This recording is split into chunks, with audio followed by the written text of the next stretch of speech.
Anganwadi సెంటర్లను primary స్కూళ్లకు తరలించడం నిలిపివేయాలని AITUC జిల్లా రాష్ట్ర నాయకులు సమ్మయ్య, జిల్లా ప్రధాన కార్యదర్శి రజితలు డిమాండ్ చేశారు. అంగన్వాడీ స్కూళ్లలో నెలకొన్న పలు సమస్యలపై స్థానిక బద్దం నెల్లారెడ్డి భవన్లోని నిర్వహించిన మీడియా సమావేశంలో వారు మాట్లాడుతూ గత కొంతకాలంగా ఎన్నో సమస్యలతోటి అంగన్వాడీ స్కూళ్లను నడిపిన స్కూళ్లను కిలోమీటర్ల దూరంలో ఉన్న ప్రభుత్వ ప్రైమరీ స్కూళ్లకు తరలించడం సరైంది కాదన్నారు. కొన్ని స్కూళ్లకు ఆయాలను కూడా లేదని పేర్కొన్నారు. వెంటనే అంగన్వాడీలకు సొంత భవనాలు నిర్మించాలని డిమాండ్ చేశారు. గతంలో ఎక్కడ కొనసాగిన అంగన్వాడీగా స్కూళ్లను అక్కడే నడిపించేలా చూడాల్సిన బాధ్యత కూడా ప్రభుత్వంపై ఉందన్నారు. లేని పక్షంలో ఆందోళన కార్యక్రమాలు కూడా చేపట్టేందుకు వెనకాడమని హెచ్చరించారు.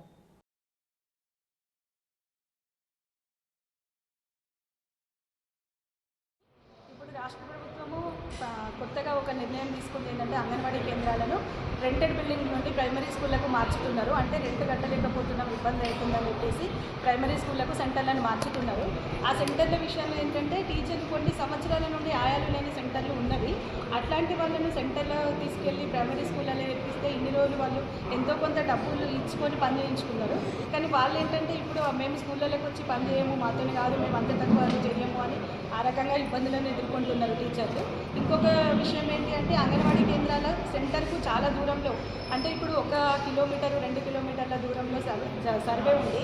స్కూల్ మాత్రం ప్రాథమిక పాఠశాలకు వెళ్ళాలి అంటే అంత దూరం ఉన్న సెంటర్లకు పిల్లల్ని పంపించడానికి తల్లిదండ్రులు ఒప్పుకోకపోవడం, గర్భవతులు బాలింతలు పౌష్టికాహారానికి రావడానికి ఇబ్బంది పడడం, చాలా ఇబ్బందులను ఎదుర్కొనే పరిస్థితి ఉంటుంది. కాబట్టి రేపు పొద్దున మరి పిల్లలు లేరు, తల్లులు లేరు, అంగన్వాడీ సెంటర్లు ఏం నడుస్తున్నాయి అని మళ్ళీ మా మీదకి ప్రభుత్వము వచ్చే అవకాశాలు ఉన్నాయి. కాబట్టి ప్రాజెక్టులు ఉన్నాయి. అందులో 70,000 మంది అంగన్వాడీ టీచర్స్ ఉన్నారు. ఈరోజు 35,000 అంగన్వాడీ కేంద్రాలలో దాదాపు 25% మాత్రమే సొంత భవనాలు ఉన్నాయి, ప్రభుత్వ స్కూళ్ళల్లో నడుస్తున్నారు.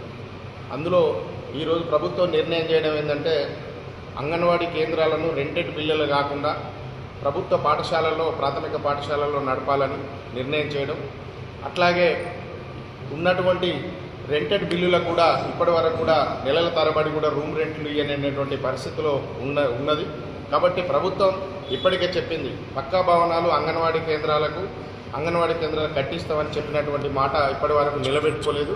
కాబట్టి అందులో ఉన్నటువంటిది కరీంనగర్లో ముఖ్యంగా ఈరోజు 777 సెంటర్లకు 265 సెంటర్లు ఈ ప్రభుత్వ పాఠశాలల్లో ఉన్నాయి, సొంత భవనాలు ఉన్నాయి. మిగతా వాటికి రెంటెడ్ బిల్లులు ఏదైతే ఉన్నాయో మీరు 2 కిలోమీటర్లు ఉన్నటువంటి స్కూళ్ళకి అక్కడికి పోవాలని, అంటే వీళ్ళకి జనానికి సంబంధం లేనటువంటి కాడికి ఈ అంగన్వాడీ కేంద్రాలను తరలించడం వల్ల